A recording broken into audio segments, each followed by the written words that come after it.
Alex, Elizabeth, thanks for being here. Really Thank you. appreciate it. These are two really impressive books that I admired and enjoyed a lot, and I'm eager to talk about them with you. The Bullet Swallower is a great title, as is Five Conversations About Peter Sellers, so you have a way with, a way with that, I think. I'd like to start just by asking each of you to briefly, some people may have read the books already, some might not have, just to give what you consider the kind of briefest possible way to describe what happens in your books and whether that's plot or something else for you. Elizabeth, you want to start? Sorry. Oh, okay. Hi, everybody. Thank you all so much for coming, and thank you, National Book Festival, for having me. So The Bullet Swallower is a magical realism Western that's loosely based on the true story of my great-grandfather. He was chased down by the Texas Rangers and shot in the face, but he lived, and afterwards people started calling him the Bullet Swallower. So it is a magical realism sort of take on that story. And we go backwards and forwards in time and explore the question, can we be better than our forebears?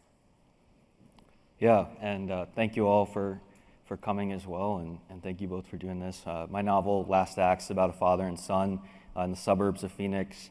They're trying to save their failing gun shop. The son has recently recovered from a heroin overdose, and the father, David Rizzo, thinks that this is a sign to use his son to make the greatest advertisement for a gun emporium that the world has ever seen. Not the usual plot line. Yeah. I like that. Elizabeth, it occurs to me, I'm already going off book, when you said that I know it was based on your great-grandfather, but do we know, in the book there's a train heist, which is what sort of spurs the Texas Rangers to attack Antonio. Do we know what your great-grandfather was, what more about that anecdote? Or? No, not really. I think either I heard or I made it up in my head that he was mostly cattle wrestling. But the story that I heard was that he was in jail in Houston and broke out and was chased down by the Texas Rangers, and that's why he got in a skirmish with them. But yeah, I don't know what he was doing in Houston. Wow. Yeah. Your story switches back and forth in time between two characters who were related. Tell us a little bit about the two time periods that we're in and the kind of the lives that your main characters are living during those times. Yeah, so my main character, Antonio, is living in 1895 and in northern Mexico. And he is the most, he is the last in a line of terrible, terrible men, terrible human beings. Going back to Cain and Abel, I kind of load him up with like all the sins of the Western world and just say like, his family did all of these terrible things. So he's the last one. But the family used to have money, now they have no money. And he's, has a proclivity towards doing bad things anyway, and so instead of getting an honest job, he's like, I'm gonna rob a train. And so he cooks up this scheme to rob a train with his brother in Texas, and the robbery goes awry. And then we jump forward to 1964. His grandson, Jaime Sonoro, is Mexico's biggest movie star during the golden age of Mexican Hollywood, which happened in the 50s and 60s. So think Maria Felix, Pedro Infante, those kind of like very glamorous movie stars. And his comfortable life is interrupted when a woman shows up at his house with a gigantic, moldy old book that purports to tell the history of his family going back to the biblical era. So, yeah, those are the two timelines. I'm gonna hop when I get back to you. I'm gonna hop even before then. Alex, the two main characters, the father who you refer to throughout the book as Rizzo for clarity, and then his son Nick. There is Rizzo runs this gun emporium, and Nick kind of drifts back home after barely surviving this drug episode. Talk a little bit about the generational gap between them and what that meant to you in terms of structuring the book, because I found that theme, in addition to other things we'll talk about, very much kind of placed them in my emotions and in the way they related to each other.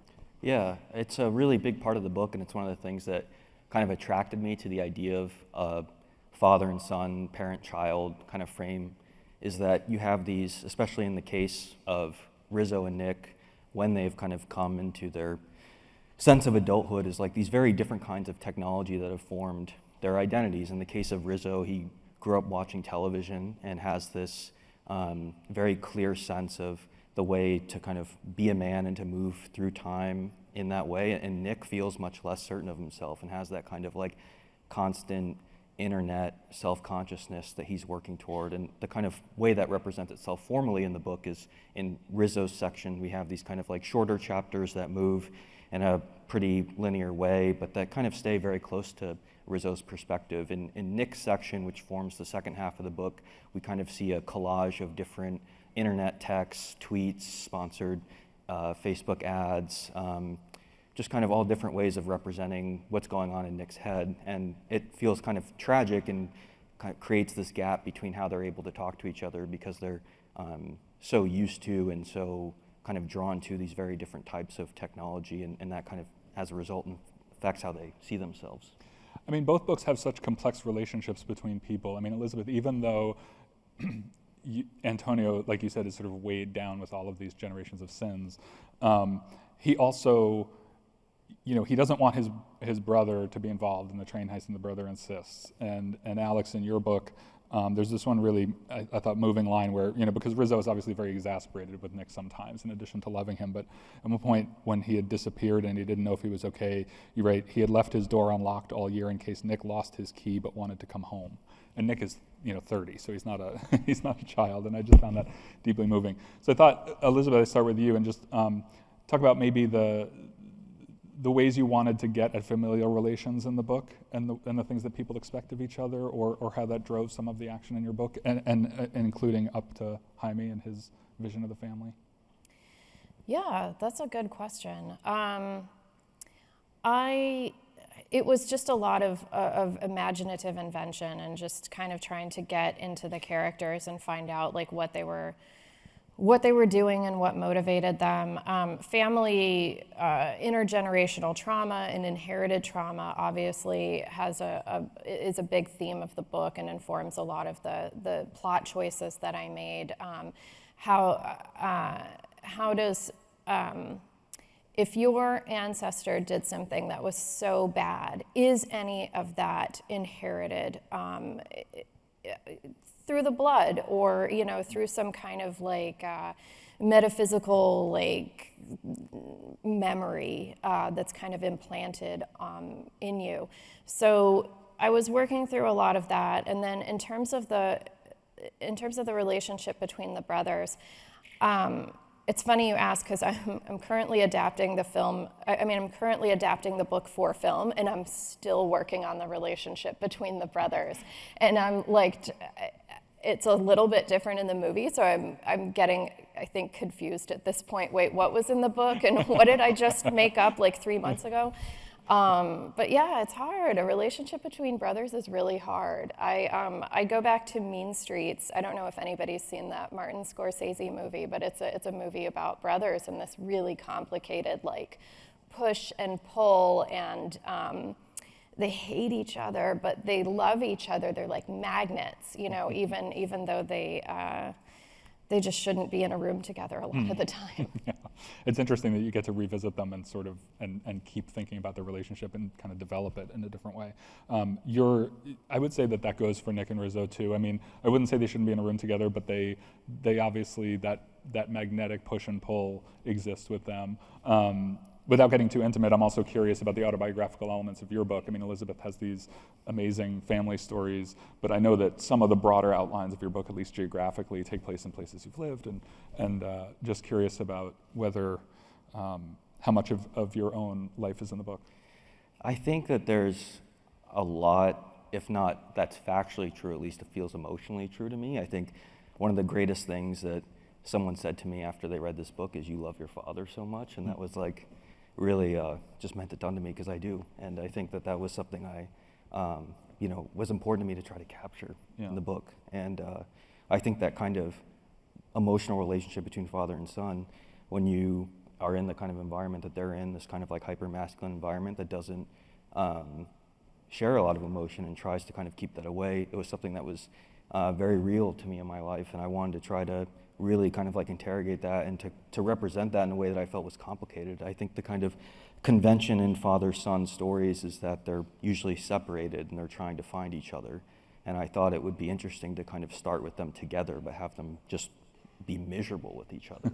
And it felt like that kind of Dee Dee Go-Go Beckett thing. And I was like, yeah, like that's it. There's something really rich there emotionally that I want to explore. And so I think factually, not a ton for me autobiographically, but definitely in terms of like the love those characters feel for each other, like that's definitely in my life. Yeah, and the complexity of family Yep. relationships, yeah.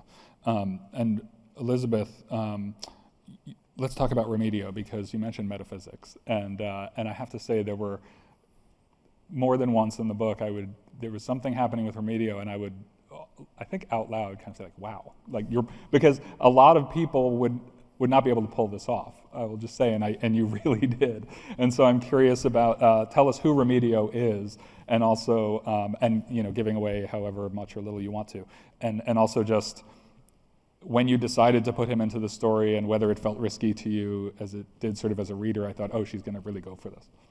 Yeah, so Remedio is sort of a soul collector. He's a character who's not really bound by time, and he pops in and out of the narrative to give sort of a God's eye view of the family and Antonio, and I had to explain a little bit the rules of the universe also, and Remedio functions really well to explain, like, okay, when you do bad things in your life, there is a consequence, and you go to wherever, I don't call it hell, but you go somewhere that's not great. But yeah, I always wanted originally to have the devil as a character in the book. I just thought that would be cool. But I immediately ran into a problem, which is that the devil doesn't really have like a character arc. Like the devil is bad. He's not going to not be bad unless I'd have to do a lot of like finagling.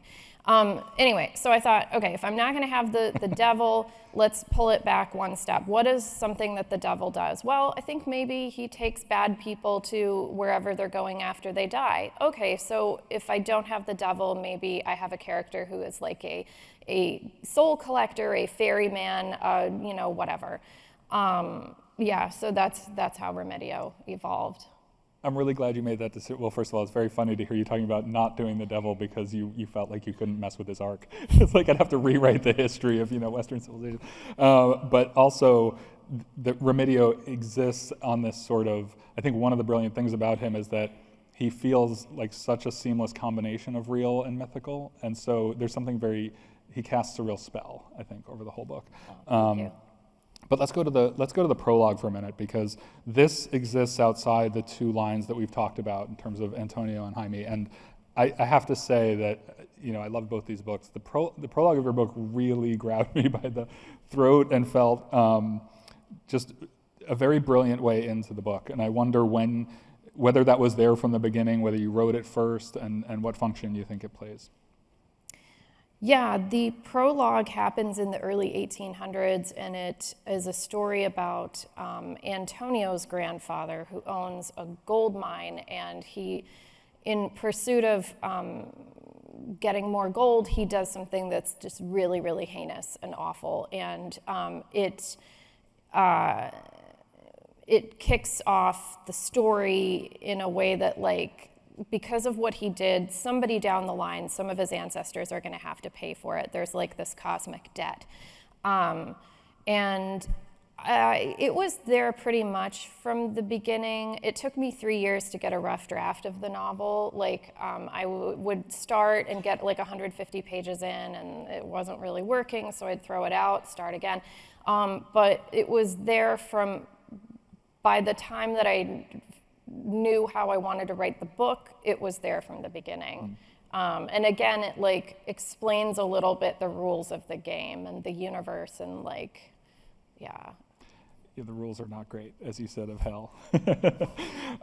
Was that based at all on a historical? Because it's very imaginative and it's very richly described. The horrific. I mean, we won't say what the horrific act is, but it's really.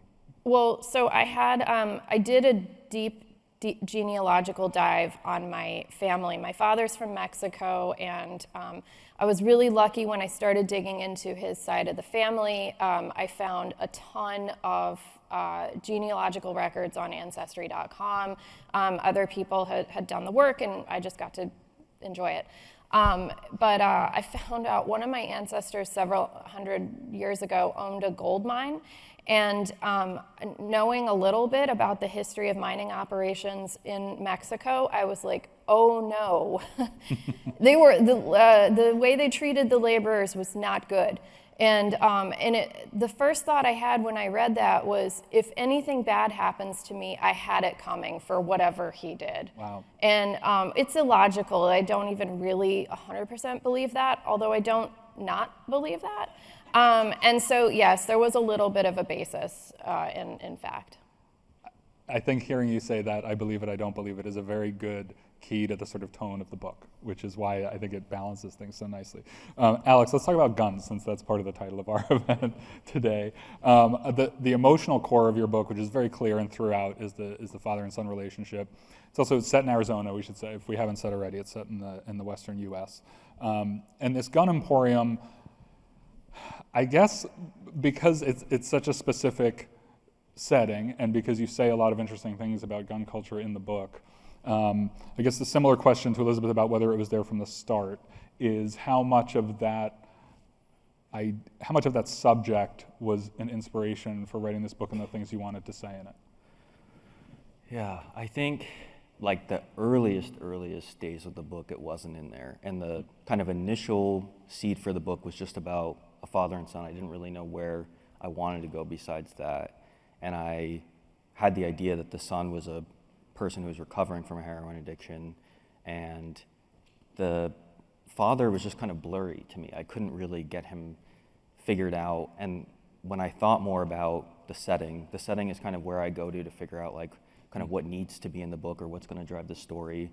And I think for, the vast majority of, not vast majority, but a large portion of the United States population, guns are very normalized. I lived in Arizona for a long time, and guns are very much just a part of the kind of day-to-day culture. And it felt like something the father would be drawn to as I kind of imagined his character. And so once I kind of had that piece for Rizzo, that was when the book, I think, as a whole started to come together in a lot of ways.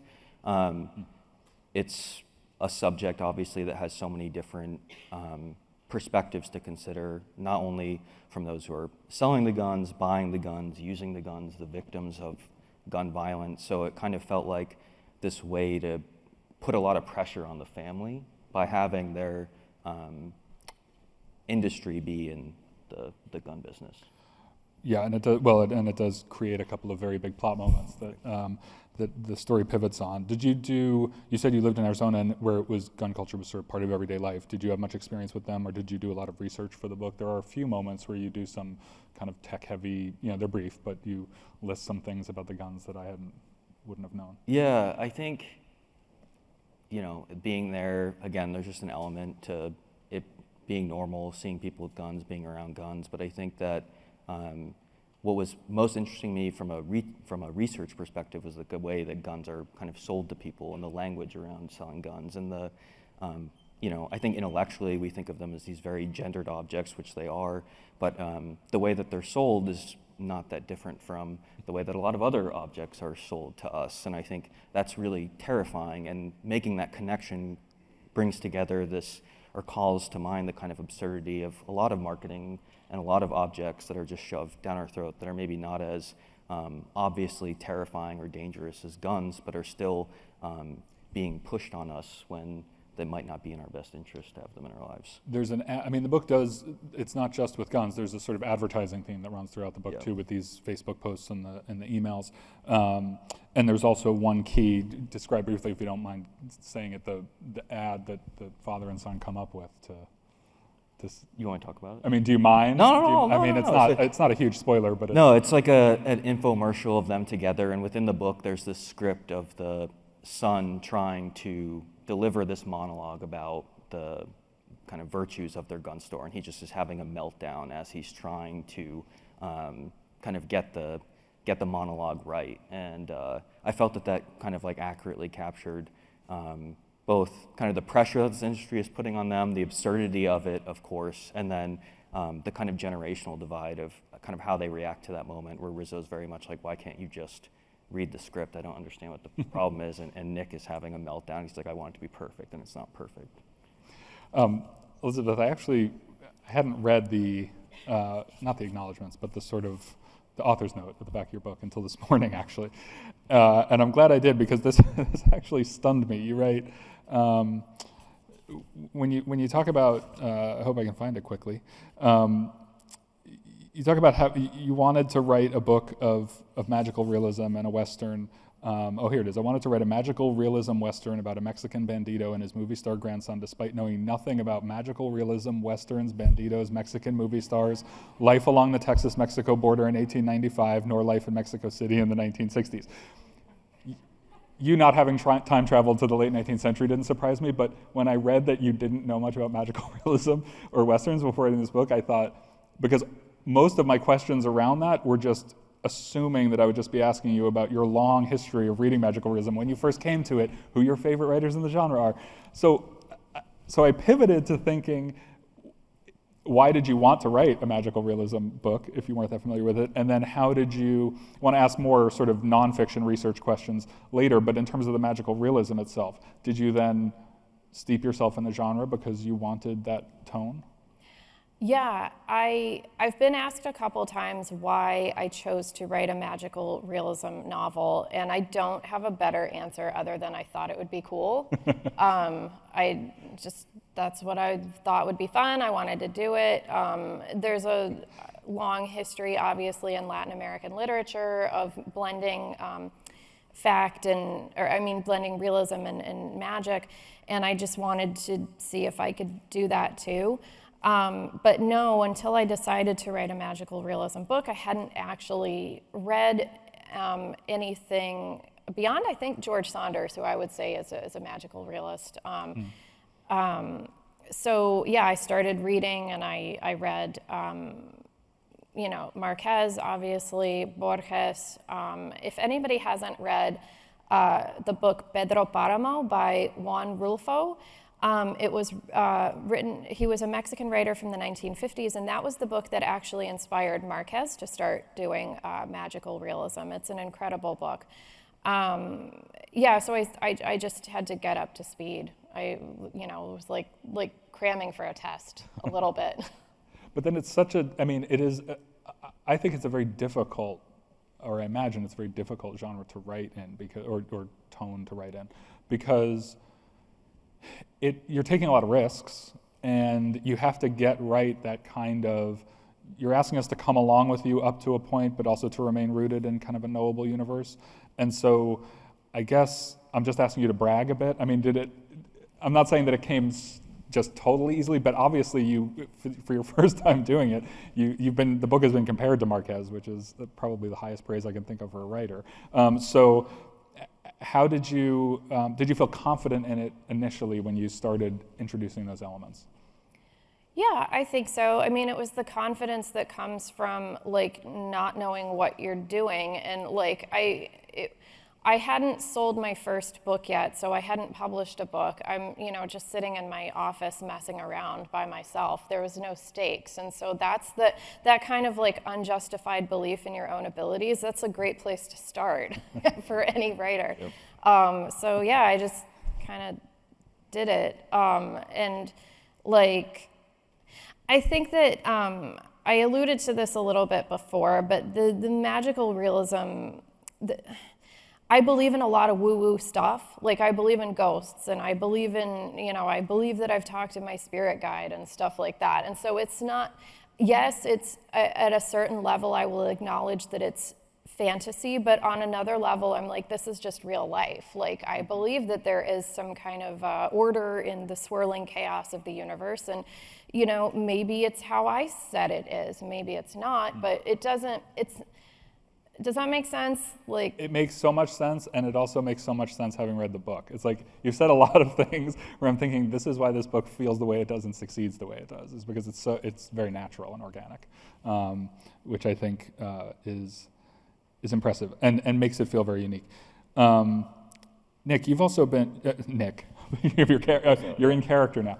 Alex, you've also been. I mean, you both. The praise for these books is very high. You've been compared to people who've mentioned Don DeLillo, David Foster Wallace. I mean, did you have particular influences on this book in particular, or your writing more generally speaking?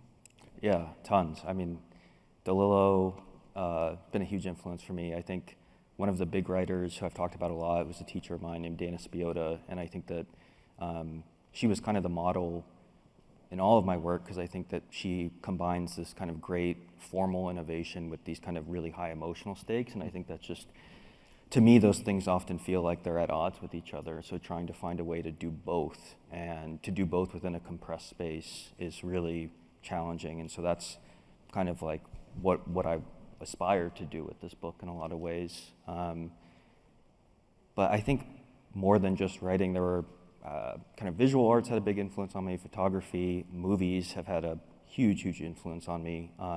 There's a section in the book very late that's like, I was very influenced by Godard, and he does these kind of incredible voiceovers where he'll have these long shots of just like a cup of coffee with someone just like whispering this kind of like Marxist text in the background. And I was like, I love that. Like, I want to try to do like, what's the literary equivalent of that? And so taking from film was definitely a big inspiration for me as well. That's really interesting, yeah, because your book does do a lot of things interesting formally and structurally. You're very tethered to the plot the whole time, so I found myself, there were a few times reading the book where I found myself almost pausing and thinking, I'm less stabilized than I think I am here. Like I'm both in the story, but there's a lot of weird stuff going around in terms of how you're telling it. You also have, in addition to, I guess like DeLillo, very famously, and in addition to the guns, you have the opioid crisis, heroin, media, TV, internet. Do you have any particular belief? It's all very organic and not didactic, which I always find terrible, but do you have any sort of overriding belief in the importance of fiction wrestling with relevant social concerns, or was it just happened to be part of this story you were telling this time around? I don't want to end up being didactic in answering that question, but yeah, I feel like kind of compelled, especially now it just feels like the novel should be taking on the most pressing things and should be as ambitious as possible. I think kind of living in 2024, and it's so great to be here and see so many people so excited about books, but I think as a writer you're always wondering like, what role does the novel play socially now? And I don't know what the role is, I don't know what it should be, I don't think I'm smart enough to answer those questions, but I think what I want my own work to do is to kind of go toward the most taboo and the most difficult things to talk about and try to find some heat and love in that. And so I think that's, to me, like in my own work, what I aspire to do, that's what the ambition is to kind of go toward where that challenge is, what's kind of pressing on us now as a American culture. And I think that can take a lot of different forms and look a lot of different ways, but that's what excites me about the novel, is applying it to these kind of great social challenges. And I guess there are the external social things like guns and opiates, but you also have, do you think that do you think that men expressing and understanding their emotions is somewhat taboo still? I think so. Yeah. I think it's part of what draws me to the subject is just, I don't want to say not seeing it as much, but just wanting to see it more, wanting to see this particular representation of these men under these circumstances like that, to me feels really rich, and it feels like there's a lot of opportunity there to explore. I will say it did feel very, that element combined with the social stuff felt very fresh to me, because I think a lot of times when writers, even writers I admire a lot, and the books are great, get into the social realm, it's often at the expense almost of a more intimate human one-on-one feeling, and so the combination of that was really great. Thank you. I guess, Elizabeth, you started to answer this already, but I was going to talk to you about karma, because it just seems like we've already hinted at a lot of it in terms of what people inherit. But let's take it from the perspective of Jaime, because we've mostly talked about the past, and Jaime exists more in a kind of, time we can maybe reach out and touch a little bit more and know it better. What are his feelings about that? What drives him to feel like he has to make up for his family's history? Does he think he's capable of it? He has this very successful life. So how does this upend him, this idea of worrying about what his ancestors did? Yeah, I think I say at some point in the book, like his crime is obliviousness. And that's an interesting question because I think a lot of people are checked out, oblivious, you know, they don't pay attention to what's going on, they don't know what's going on, and are they then complicit in anything systemic? And I don't know, maybe not, I'm not sure. But yeah, I think I wanted to question that a little bit. And if you are living a comfortable life and then something comes along to disrupt your comfort, that says, well, the reason that you have all these lovely things is because you have benefited from a system that has privileged you, or if you've benefited because your family was able to aggregate money on the backs of slave labor or whatever. I wanted to see what a character would do with that, and I think that's a really relevant question for today that I would probably like to see people grapple with a little bit more. Yeah. What is this book that he gets? Given we've talked about the magical realism elements, I mean, what is the book real? Is the person that gives it to him real? I mean, I have my opinions, but I just... Oh, no, it's a complete fiction. Yeah, he receives this moldy book that was written in the 1700s by a Spanish historian, and it's called The Ignominious History of the Sonoro Family from Antiquity to Present Day. And we get little snippets of the book here and there, and some of them are just kind of narrating historical events. And then as we get deeper into the story, we start to see the historian inserting herself into her book as she's realizing that the project that she started out with was a historical chronicle, but what she realizes she has is she's put together a history of evil in the world, and she's like trying to write a book that she realizes is bigger than she is. And I inserted myself into the narrative a little bit through her, because she says at one point, like, the story I wanted to tell was so much bigger than the story that I had the ability to tell. And at one point during edits, my editor was like, well, Elizabeth, people are gonna think that's you. And I was like, it is me. Like, the story I wanted to tell you guys was like way bigger and better than what got in the book. So like, I tried, but yeah, it's. I love that you're poking your head up in the book. Yeah, a little bit. Good of your editor to catch that.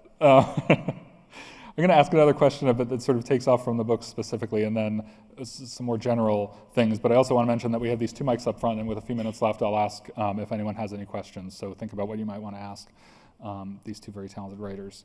I want to ask about endings, because I guess I don't really want to ask about the specific endings of these books, because that's the last thing I think people want to know before they read it. But they both have very powerful endings in their different ways, and I'm curious about what the two of you think about endings in general, how you approach them. When do you know a book is done? Are you always aiming to that scene? You know from the beginning that that's where it's going to land? Alex, you want to start?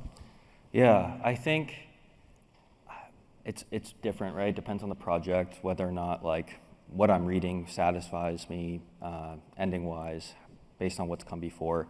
I had this.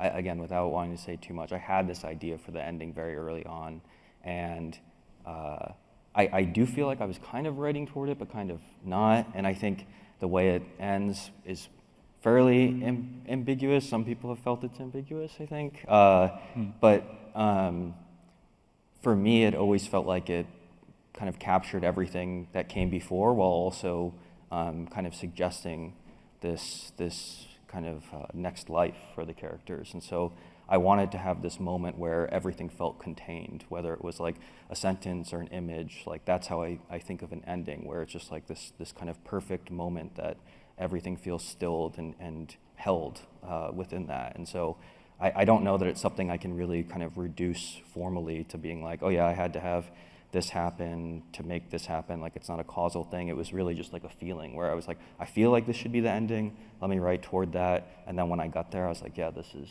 it. Was it fairly different from that initial thing you had in mind? No. Not that. No, it was close. Yeah, it was close. Okay, yeah. So you did sort of have an instinct for where Yeah, it was. yeah, instinct is a good word for it. Yeah, I think it was just kind of this kind of pull. Like that's where I want to be. That's where I think the book needs to be. What about you, Elizabeth? Yeah, when I'm thinking of a new story or a new novel concept, I typically have the beginning and like a real cloudy idea of the middle and then the end. So I knew where it was going to end. And I think that on its surface, it's a revenge story. It's definitely got like a kind of Quentin Tarantino swashbuckling, shoot 'em up story of getting what's yours. But I didn't want to end it with that because I've never exacted revenge. It's not something that I have a lot of personal experience with, but I just had this intuition after watching, all of these movies about, that are just about revenge. There's no way it feels good at the end. There's no way that because, this guy killed your father and then you kill the guy, like, I just don't buy that, like, okay, story's done, the end of the movie, roll credits, and everybody lives happily ever after. I didn't want to end it there. And I don't think this gives anything away, but that feel-good peace in your heart feeling does not come with killing. That happens like way later, if it ever happens. So I wanted to end it Follow that later. Yeah. Yeah. Interesting. You talked about that blurry middle, and we talked about instinct. How much do you plan? Is it more of a kind of you put up the frame and then you don't quite know what's happening as you write it, or are you meticulous outliners and planners? I have to feel it. I have to go, and it's trial and error the entire way. And I'll try to kind of reverse outline what I'm doing just to be like, what am I doing? But it's like a lot of just trial and error. The way Elizabeth described, like kind of writing those first 150 pages. I heard that's how Roth worked too, where he would just write 100 pages and throw them out, and it was obsessive about the first 100 pages. And so that's kind of what my process has become more and more like. But it's really just like, let me try something. Let me try to figure out what it's doing after I've already tried it, and then let me rework it until it sounds the way it's supposed to. When you talk about throwing out 100 pages, how thrown out are they? I mean, are you literally just, no, I'm very curious because do you start sort of with a blank page just with the muscle memory of what you had done, or do you take some and kind of rebuild?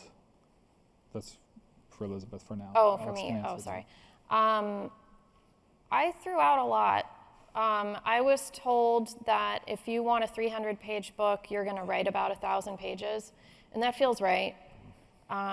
So the book, when I submitted, when I queried my agent with The Bullet Swallower in 2021, it was over 500 pages long. Jaime, the grandson, took up half of the novel, and there was subplots upon subplots, and there was just so much. And I worked with my agent on the novel for all of 2021. And right before we were about to go on submission, he said, "I'm so sorry, but you got to cut Jaime. It's just the story's not holding up."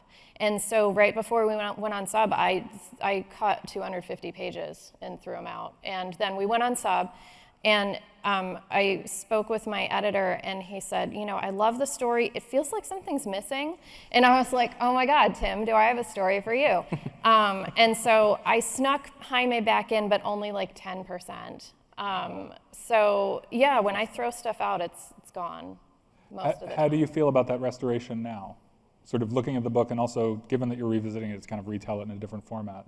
Do you think are you happy with are you happy with losing that 90% of Jaime, or would you like maybe 10% more back? No, it's a better book. It was the right call, and that's why I did it. I knew it was the right call. I didn't realize this until much, much later, but the stakes were never going to be equal. Antonio is fighting for life and death. Jaime was like trying to make a good movie, and like those were never going to be able to work together. Interesting. Yeah. I'm kind of like a little stunned by that, so I lost my train of thought. It sounds like would you each describe yourself as someone who doesn't mind killing your darlings? Like, how much do you have to bite down hard, or how much is it like that's just part of the job? To me, it's like you cannot be precious. If you want to make something that's great, you cannot be precious, and that's like you have to come to terms with that. No one can tell you just get rid of, like, you have to accept that this is the right thing for the book and know what's right for the book. And so yeah, to me it's like whatever, I'll cut anything, I'll rewrite anything, I'll write something more, but if it's what's necessary, then don't be precious about it, just do it. And how much do you? I know that you obviously have conversations with editors and people like that, and you mentioned very enthusiastically a writing group in your author's note. But how often do you sort of see it yourself, or is it mostly a conversation with readers where you sort of test things? And I often think about how stand-up comics talk about how, you know, their job is in one way easy because they know immediately whether they're succeeding or not by how the audience reacts. And so, you know, how often do you see something and you go, I did love that paragraph, but that's not quite working, and you yourself just get rid of it? I see that, I think because I'm such like a self-conscious, neurotic person that I'm always naturally doing that. So like my writing process reflects kind of how I'm moving through the word emotionally, where I'll write something and then look back and be like, God, you are an idiot. Like, how could you have possibly done that? And that's what I do every day for hours. So yeah, I think it's like I have my own editor built in, and I have a very great editor as well, so I'm very lucky in that I have both. But I think I try to kind of keep as few cooks in the kitchen as possible, where it's like I trust my editor to kind of tell me, and I trust myself, and that's kind of how I want to move with the work. You know? How about you, Elizabeth? Yeah, I have a writers group. My agent is a very hands-on agent, and so I have some people that you know, I send my stuff to. My husband also reads all of my stuff. He's a great editor and critic. But I'm also honing my own ability at this point to spot my own BS. Like I can tell when something is overwritten. I'm writing my third novel, my fourth book, and I think you know, what is it? It's 14 years into writing for me. I'm like still learning, but you know, just starting to hit my stride, I think, a little bit at this point. Can we talk a little bit about what your reading habits are like or were like in your formative years? Because if you didn't know magical realism that well before you decided to write it, what were the books that spurred you, not necessarily to become a writer, but just put that in you and was your sort of storehouse? My mom read to me a ton when I was a kid, so I really benefited from her putting in the hours. She read to me, you know, Little Women, Anne of Green Gables, like the whole Anne of Green Gables series through like when her son goes to war.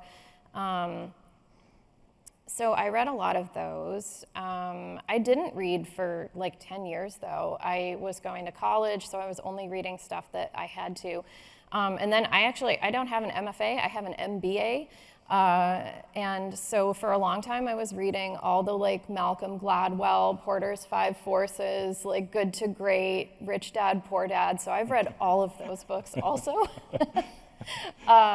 And that's kind of what I was reading right before I decided to start writing. And my first book talks a little bit about that business school hangover.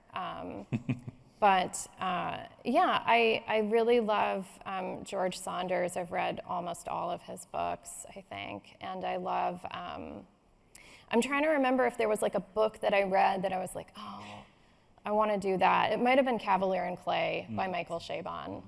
Yeah. And so there was a sort of something, I was going to ask what sort of spurred you to become a creative writer, given your background and you were smart in other subjects and you studied other things. But it sounds like you just, like most people, you were kind of grabbed by what other storytellers, the effect they had on you. Mm-hmm. How about you, Alex? What were you? Very similar, yeah. I didn't grow up as a reader, and I was going to Glendale Community College in Western Phoenix. I was playing football there, and I had an English teacher named Phil Matier, and I thought he was just the coolest guy. He had this suitcase, this giant suitcase, and this bowl cut and a mustache, and he would sit in front of the room and just like flip the latches on his suitcase and stare at us for like the first 5 minutes of class. I was like, who's this guy?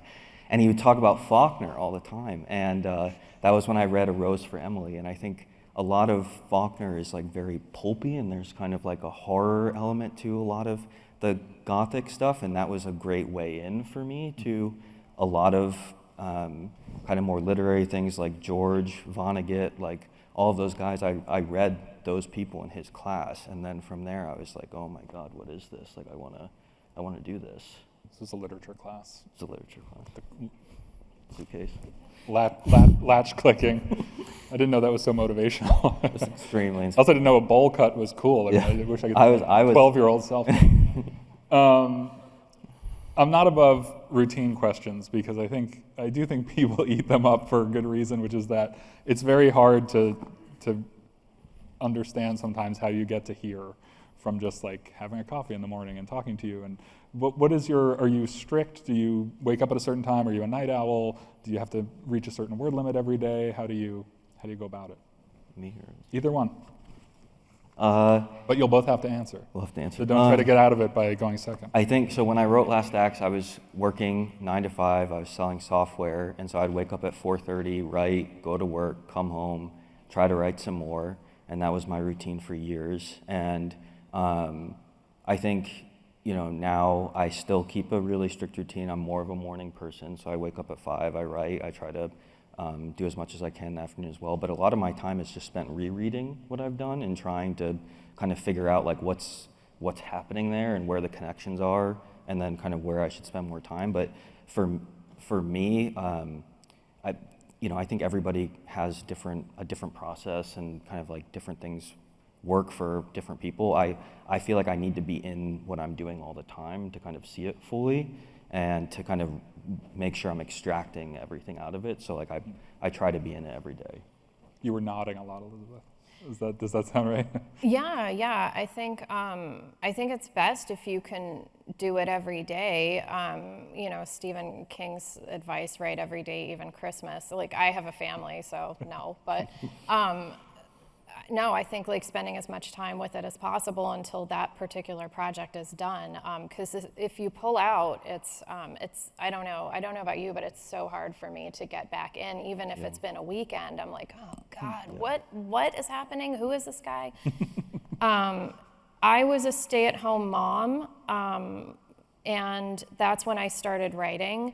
So for the first 10 years, I wrote like when my kids were napping or when they were at preschool.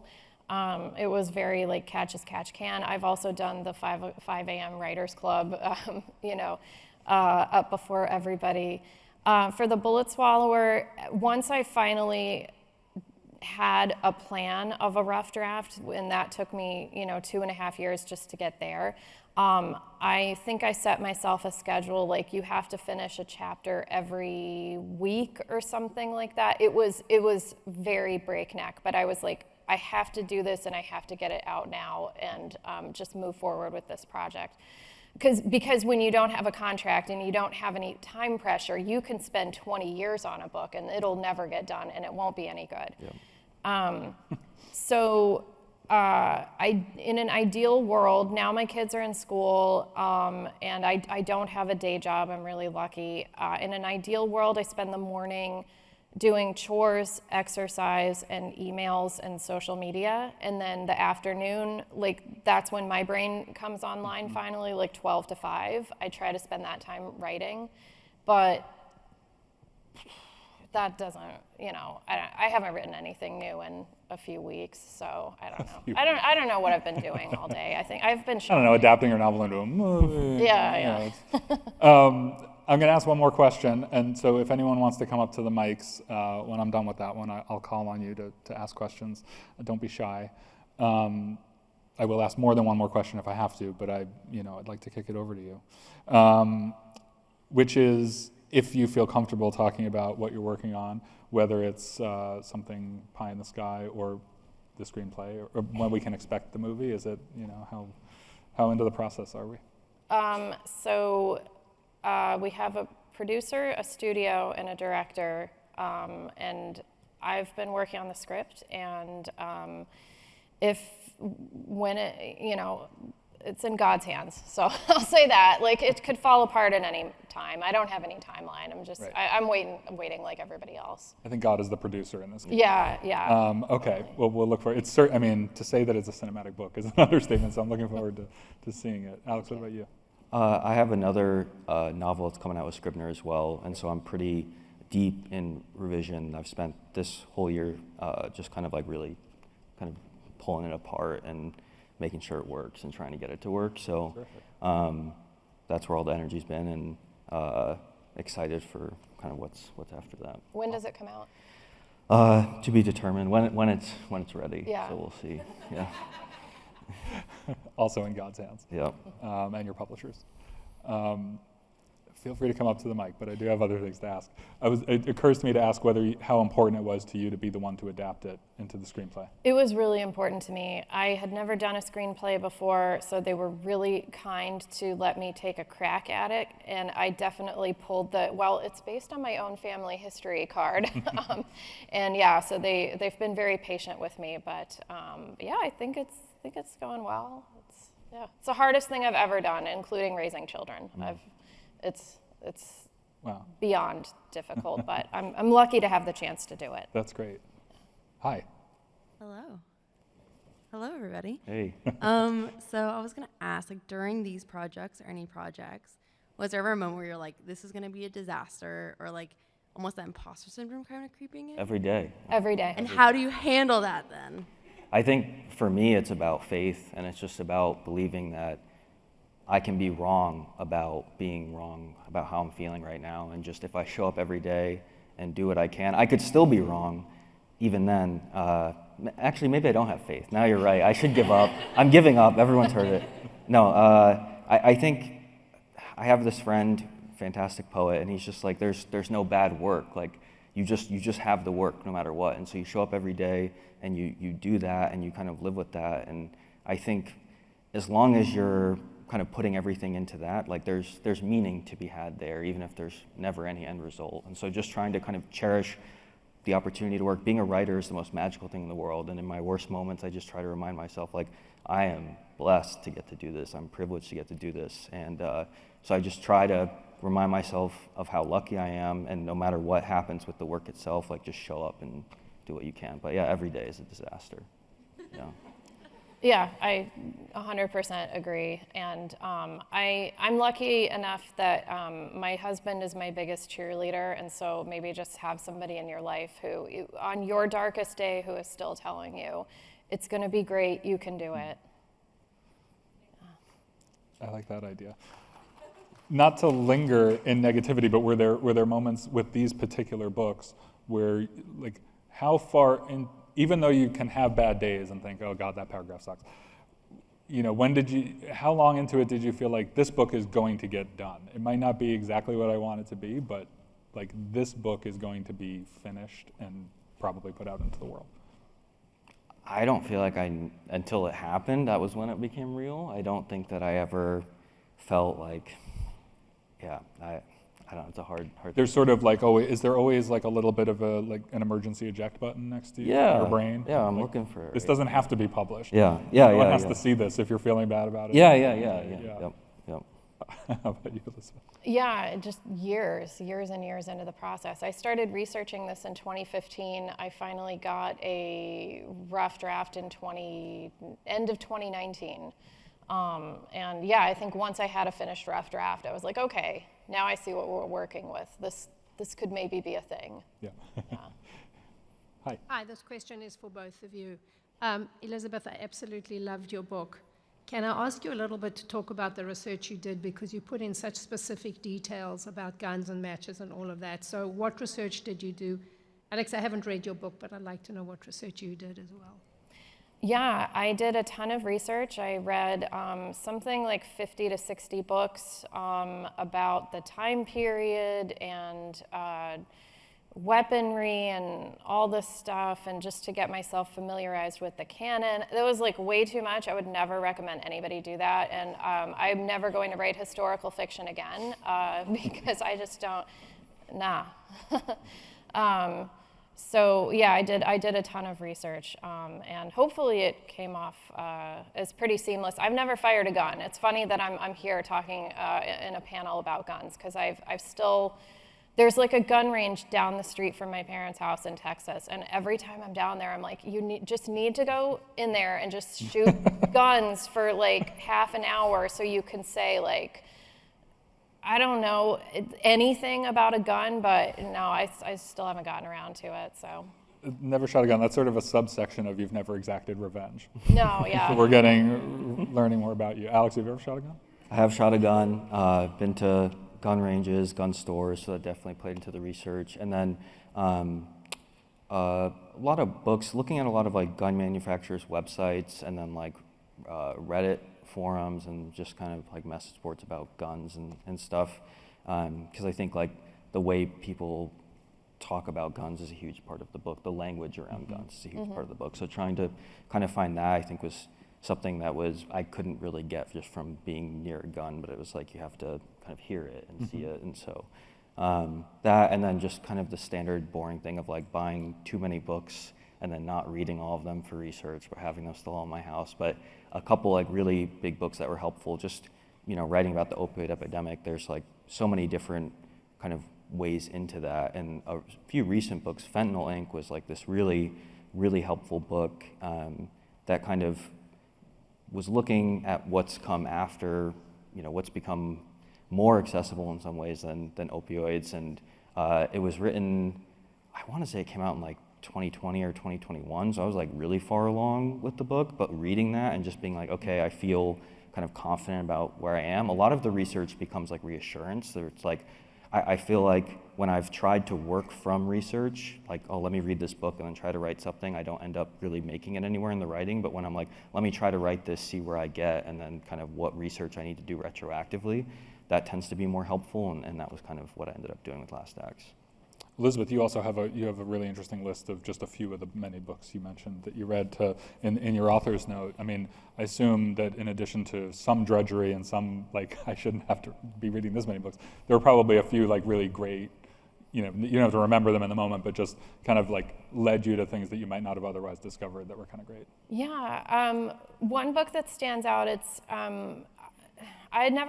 I never took a Latin American studies class, but I assume this is canonical. Well, there's two actually. I will say Borderlands, La Frontera by Gloria Anzaldúa. She's a South Texan poet, Mexican American. She passed. And so that's a really fascinating look at the sociology of the border and of being Mexican American and what that means. And then The Open Veins of Latin America by Eduardo Galeano, which explains the terrible history of Latin America and the wholesale theft of resources that Spain and Portugal committed. It's great reading, and it's you have to read it to understand like everything that's happening today in Mexico and Venezuela and these other countries. Oh, that's great. We have to wrap it up. Someone has the room. Apparently the festival continues. So enjoy the rest of your day. Elizabeth and Alex will both be signing at 12:15 at the main signing area. They're both delightful people, as you can tell, so go and say hi and have them sign your books. And thank them with me for coming today.